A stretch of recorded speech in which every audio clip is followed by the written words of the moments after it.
আপনি কি কখনো ভেবে দেখেছেন এই বিশাল আকাশের উপরে আর কি আছে?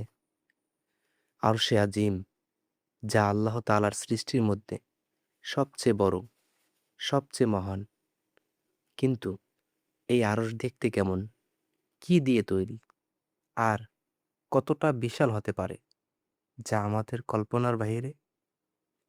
ইমাম সুয়ুতী রহমতুল্লাহি আলাই এবং ইমাম শাবি রহমতুল্লাহি আলাই বর্ণনা করেছেন, নবীজি সাল্লাল্লাহু আলাইহি ওয়াসাল্লাম বলেছেন, আল্লাহর আরশ লাল রঙের মহামূল্যবান ইয়াকুত পাথর দিয়ে তৈরি।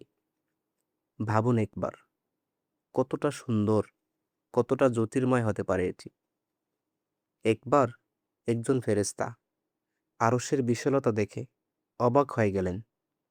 তখন আল্লাহ তাআলা তাকে দিলেন ৭০,০০০ ফেরেশতার সমান শক্তি এবং ৭০,০০০ ডানা।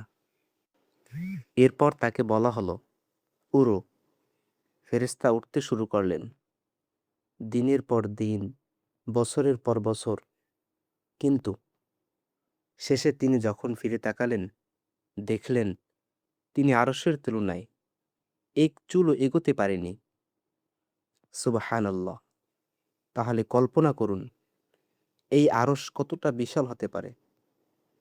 হযরত আবু যার গিফারী রাদিয়াল্লাহু তাআলা আনহু থেকে বর্ণিত, নবীজি সাল্লাল্লাহু আলাইহি ওয়াসাল্লাম বলেছেন, কুরসির তুলনায় ৭ আসমান একটি বিশাল মরুভূমিতে পড়ে থাকা ছোট্ট একটি আংটির মতো। আর কুরসির তুলনায় আরশের বিশালতা ঠিক যেমন ওই আংটির তুলনায় পুরো মরুভূমি। ওহাব ইবনে মুনাব্বি রহমতুল্লাহি আলাই বলেন, কুরসি বহনকারী ফেরেশতা আর আরশ বহনকারী ফেরেশতার মাঝে রয়েছে ৭০টি অন্ধকারের পর্দা, ৭০টি আলোর পর্দা, ৭০টি বরফ ও তুষারের পর্দা। প্রতিটি পর্দার পুরুত্ব ৫০০ বছরের পথ এবং এক পর্দা থেকে আরেক পর্দার দূরত্ব ৫০০ বছরের পথ। ইকরিমা রহমাতুল্লাহি আলাই বর্ণনা করেন, সূর্য কুরসির নূরের ৭০ ভাগের ১ ভাগ মাত্র, আর কুরসি আরশের নূরের ৭০ ভাগের ১ ভাগ। অর্থাৎ আরশের জ্যোতি আমাদের কল্পনারও বহুগুণ বেশি। নবীজি সাল্লাল্লাহু আলাইহি ওয়াসাল্লাম বলেছেন, আসমান ও জমিনের দূরত্ব ৫০০ বছরের পথ। এক আসমান থেকে আরেক আসমান ৫০০ বছরের পথ।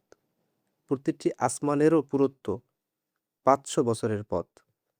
সপ্তম আসমানের উপরে রয়েছে একটি সমুদ্র, তার গভীরতাও একই রকম। তার উপরে ফেরেশতারা, আর তার উপরে রয়েছে আরশে আজিম। সুবহানাল্লাহ! এই বিশাল সৃষ্টির মালিক আল্লাহ তাআলা। তাহলে আমরা কত ছোট! যদি এমন আরো ভিডিও দেখতে চান, লাইক, শেয়ার এবং সাবস্ক্রাইব করতে ভুলবেন না।